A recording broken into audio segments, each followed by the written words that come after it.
Welcome back sa aking YouTube channel para sa mga first time ang panonood. Please click mo na yung Join This TV, Manila. Anyway guys, wala nang dahil libre lang. Tulong mo na lang din sa kapwa mo. Alright, thank you very much po. So topic natin po today's reflection. Ang aral na ngayong Miyerkules Santo. Yan guys. So hango ito sa gospel ng ating simbahang katoliko. So panoorin muna natin guys yung Bible verse ngayon kay Matthew. Alright? Pasok, Father. A reading from the Holy Gospel according to Saint Matthew. Glory to you, O Lord. One of the 12, who was called Judas Iscariot, went to the chief priest and said, "What are you willing to give me if I hand him over to you?" They paid him 30 pieces of silver, and from that time on he looked for an opportunity to hand him over. On the first day of the feast of the unleavened bread, the disciples approached Jesus and said, "Where do you want us to prepare for you to eat the Passover?" He said, "Go into the city to a certain man and tell him, the teacher says, my appointed time draws near. In your house I shall celebrate the Passover with my disciples." The disciples then did as Jesus had ordered and prepared the Passover. When it was evening, he reclined at table with the 12. And while they were eating, he said, "Amen, I say to you, one of you will betray me." Deeply distressed at this, they began to say to him, one after another, "Surely it is not I." He said in reply, "He who has dipped his hand into the dish with me is the one who will betray me. Good. The Son of Man indeed goes, as it is written of him. But woe to that man by whom the Son of Man is betrayed. It would be better for that man if he had never been born." Then Judas, his betrayer, said in reply, "Surely it is not I, Rabbi." He said, "You have said so." The Gospel of the Lord. Praise to you, Lord Jesus Christ. So yun guys, napanood nyo, di ba? So, sa eksenang ito yung karugtong ng kahapon. Di ba kahapon si Judas at saka si San Pedro. So ngayon naman si Judas, di ba? Kahapon sumasaw lang sa kanyang tasa. Sabihin natin tasa o yung kainan ni Papa Jesus na para malaman o makilala kung sino siya. Pero this time, binenta na ang ating Panginoong Yesus ni Judas. Diba? Sa halagang 30 silver na piraso. Diba guys? Hindi ginto guys. Pilak ba? Diba? Pilak lang ang pinagbentahan sa ating Panginoon. Which is, itong si Judas ay napakalapit sa ating Panginoong Yesus. Lahat saksi siya. At bukod doon, siya yung treasurer. Diba? Siya yung treasurer ng kanilang grupo. Kaya talagang malaki ang tiwala ng ating Panginoong Yesus dito kay Judas. Subalit ganun pa man, di ba? Binenta pa rin niya ang ating Panginoong Yesus. Na talagang pag tinignan mo, napakasakit nito sa ating Panginoong Yesus. So kasi ngayon guys, ngayong araw ng Huwebes, tapos na yung Kwaresma.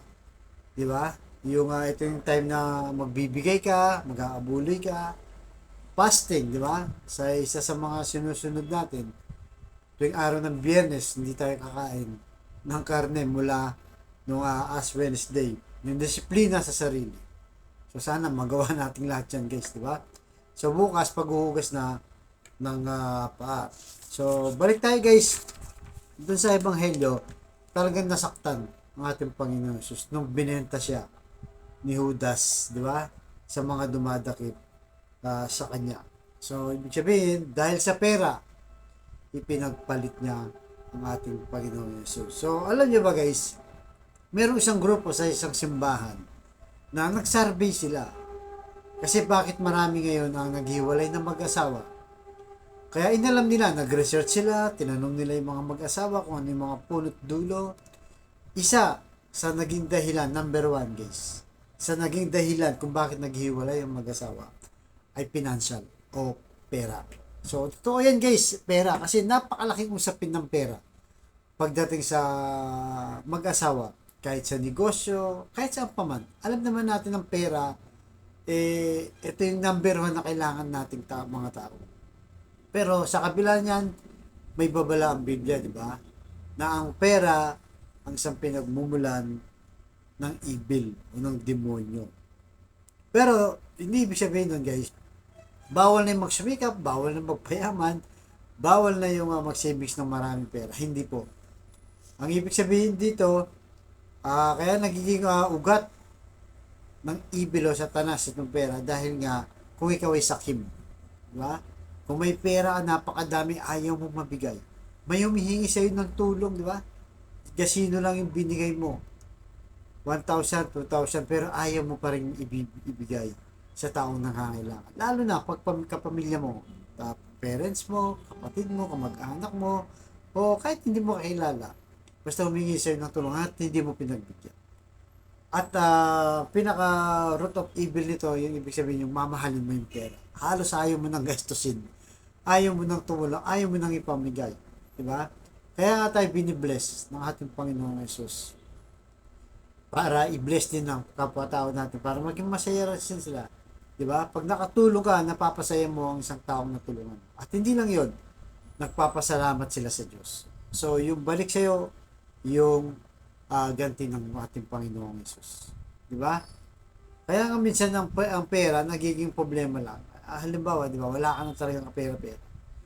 Ano yung kasabihan natin sa ating mga Pilipino? Kakapit ka na sa patalim. Kahit ano na, kahit masama na yan, kakapit ka na para lang magkapera. Di ba? Imbis na kumapit ka sa patalim, kumapit ka sa panalangin. Yun ang mas powerful.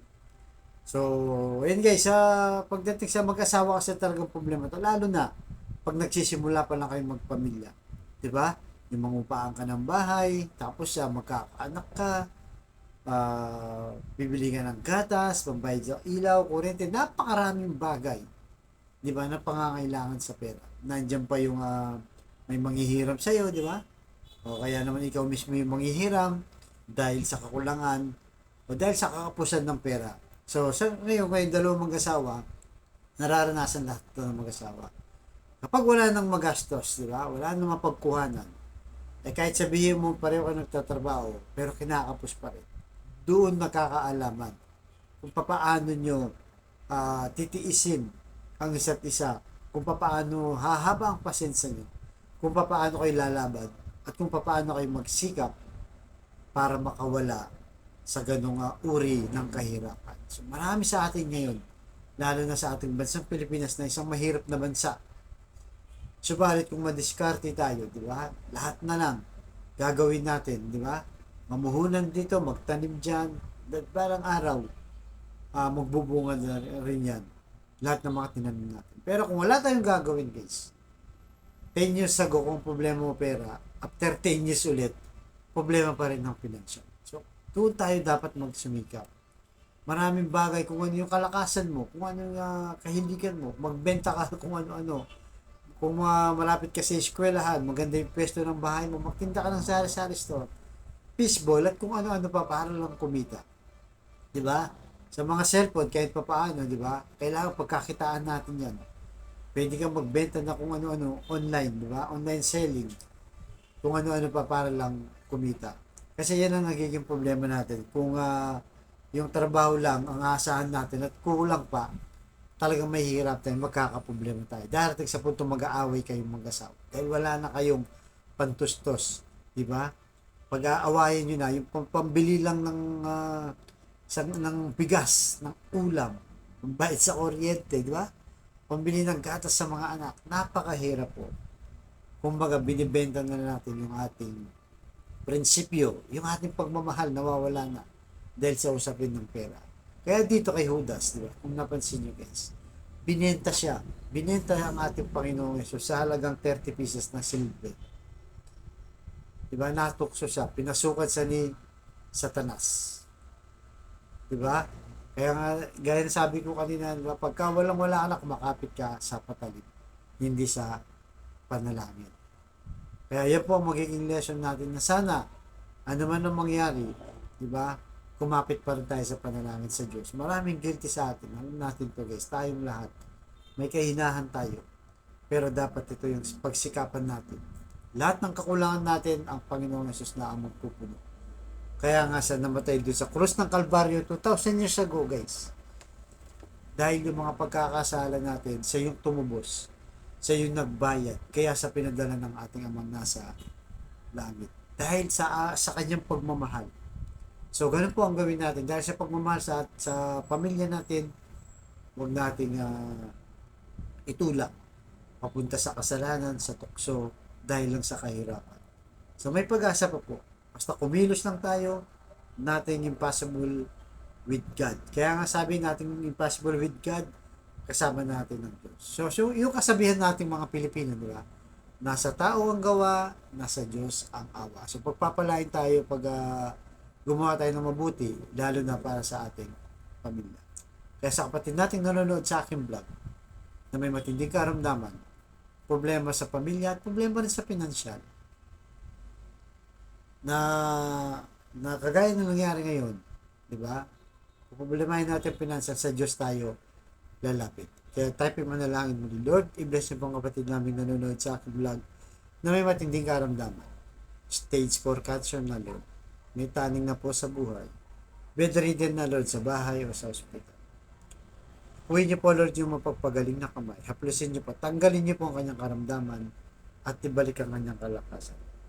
Ganon din po sa pamilyang nasira na, nagkawatak-watak dahil sa hindi pagkakaunawaan. Ibalik niyo po muli ang kanilang magandang relasyon. Pagbikis-bikisin niyo po muli. Ganon din po sa financial, Lord, na sana hindi rin po kami matukso. Gumawa ng hindi maganda para lang kumita. Nakagaya ng ginawa ni Judas. So patawarin niyo po kami, Lord, sa aming pagkukulang at kasalanang nagawa. Dahil binenta ka namin, Lord, pinagpalit ka namin, pinagtaksilan ka namin, Lord. Humihingi po kami sa iyo ng pagkumbabaan na sana linisin niyo kami sa inyong banal na dugo. At sa kapatid namin namumblema sa pinansa, Lord. Lalo na walang kapatid namin. Ultimo pambili ng 1 kilo ng bigas, pambili ng ulam, Lord, pambaon sa mga bata, pambili ng gamot at bless niyo po kami hanap buhay para sa amin. So lahat ng ito yung namin sa matabis na para natin, Panginoong Jesus. Amen. To God all be the glory. Sa ngalan ng Diyos Espiritu Santo. Thank you very much po.